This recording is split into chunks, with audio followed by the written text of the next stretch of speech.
ayun. So, hello guys. Hello Soy, kumusta? So, nandito ako ngayon sa SM City Telebastagan. Kukunin ko yung mga ipapag-giveaway ko sa September 28. So, abangan nyo na lang yung video. So, ngayon, pupunta na tayo doon. Nandito na ako sa Angeles City from San Luis. Ayan. Actually, nag-vlog na ako kanina. Kaso, hindi pala nag-record yung camera ko. Ay, pumalya yung memory card. Dami ko pa nang pinagsasabi. Tapos pala guys, maraming salamat dahil successful yung build natin na HD3 Scrambler. Ang daming nanood. 1.5 million views na. Mukhang pupunta pa ng 2 million. At sa mga international viewers, thank you so much. Woo! Thank you so much. Kahit na even though you don't understand my language, you're still watching my videos. Thank you so much. Wow, English. Oh, si X10R. Si X6R lang siguro yan. Comment kayo kung mali yung English ko. Okay lang. Okay lang. Meron pala akong nababasang mga comments tungkol sa HD3 ko. Bakit daw umuusok? Umuusok daw ng puti bagong overhaul. Guys, sa mga millennials na nanonood dyan na hindi na inabutan yung mga 2-stroke, at sa mga ibang riders na hindi alam yung 2-stroke, na 4-stroke lang yung alam. So ang 2-stroke, umuusok talaga yan. Kapag yan hindi umusok, yun ang masama doon. Masama yun guys kapag hindi yan umuusok. So sa 4-stroke naman, kapag ang 4-stroke umusok ng puti, masama rin yun guys. Kaya umusok yung 2-stroke kasi yung lubrication ng transmission at lubrication ng piston natin ay separated. So sa transmission, maglalagay ka ng engine oil, pero yung engine oil na yun, hindi pumapasok yun sa may crankshaft at piston. So ang naglo-lubricate sa piston ng 2-stroke ay 2-stroke oil na manually ini-inject ng injection oil ng 2-stroke natin. So ang ginagawa ng injection oil, nag-i-inject siya sa may intake. So dahil sa vacuum at sa papasok na gas, naghahalo yung oil at gas na pumapasok sa piston. So ganun yung lubrication ng 2-stroke, kasamang nasusunog yung 2-stroke oil sa gas, kaya umuusok. So sa 4-stroke kasi magkakasama lahat ng lubrication, transmission, piston.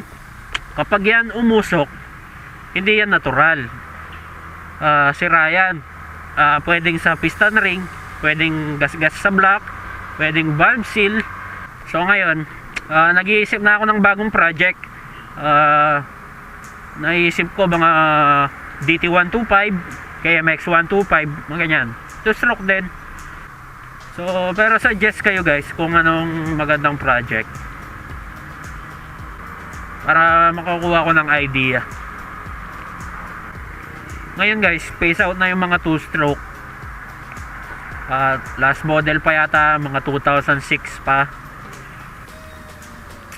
Makakabili ka na ng 2-stroke ngayon sa mga dirt bikes, mga KTM, mga Scamarna, mga ganyan, Yamaha, YZ. Kaso hindi na sila street legal. Pang trail lang.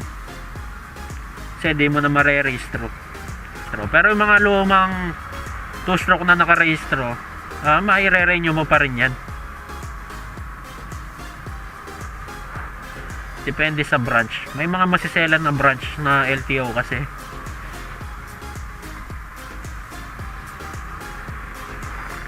So malapit na tayo.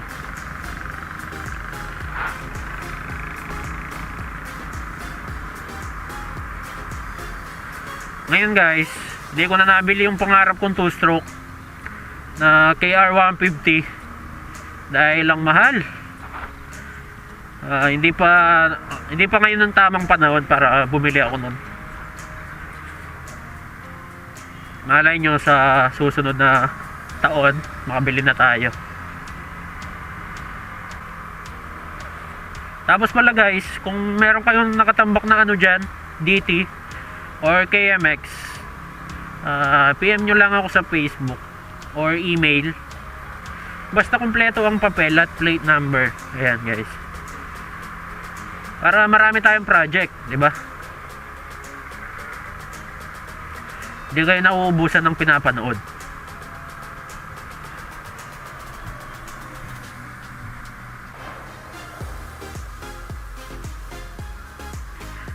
Hindi ko maintindihan.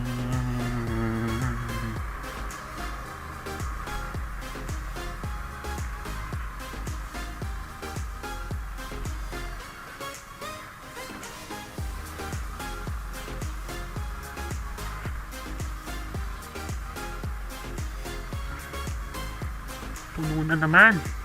Wala na naman mapag-parkingan.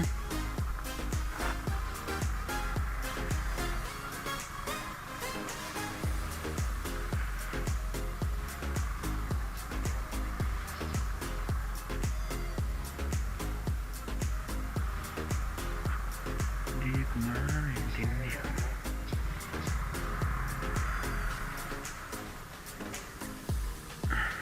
So guys, dito na tayo.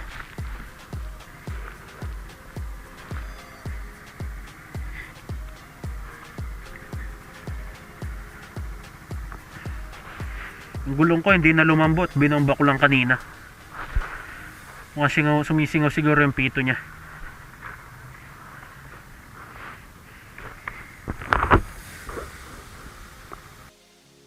So ayan guys, nakuha ko na yung mga items. Ibig sabihin marami.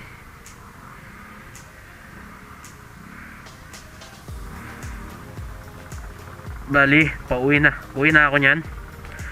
At itong gulong ko, matigas pa rin. Matigas pa rin siya.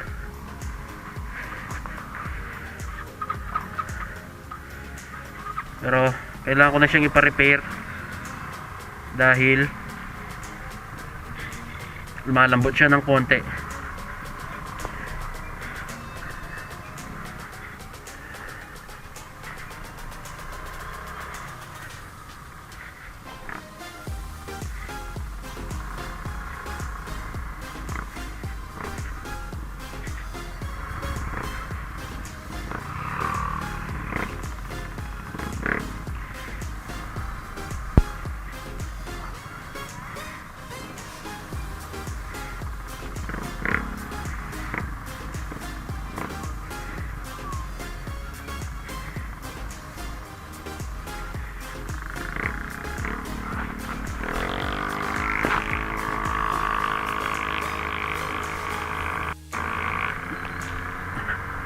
At hindi pa tayo maabot.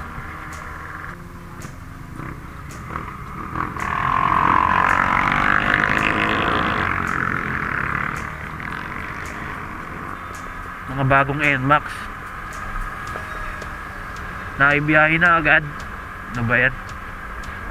Bago to eh, oh. Kay Cervico. Mga bagong NMAX.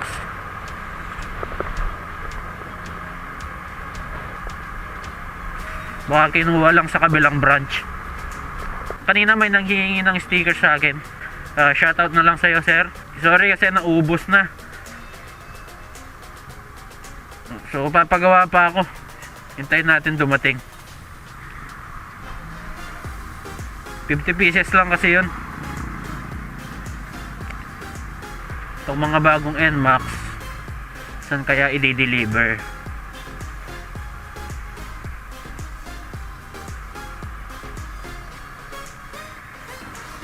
Nakapatay yung speed meter. Nakita ko yung ano eh. Tinignan ko yung odo, naka 0. So ayan guys, pauwi na ako at hanggang dyan muna, kita-kits sa susunod na vlog ha. Uwi!